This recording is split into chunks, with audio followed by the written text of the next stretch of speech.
Para naman sa mga balita sa labas ng bansa, US Congress kinakaharap ang kritikal na fiscal deadlines ngayong panahon ng pagbabago at kawalan ng katiyakan sa Capitol Hill. At Egypt itinuloy na ang parliament election nito. Mga globalitang hatid ni Pauline Requesto. Kinakaharap ng US Congress ang kritikal na fiscal deadlines nito sa panahon ng pagbabago at walang katiyakan sa Capitol Hill.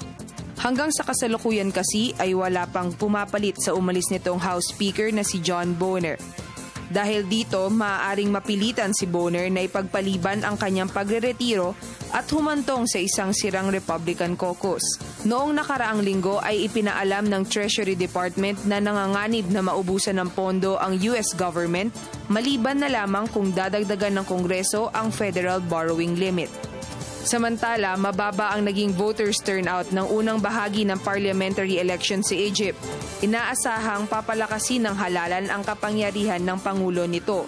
Taong 2012 nang pagdesisyonan ng korte na i-dissolve dahil rito naluklok bilang pinuno ang dating Armed Forces Chief na si Sisi.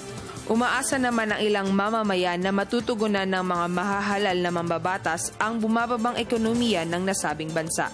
Para sa Telebisyon ng Bayan, ako si Pauline Requesto.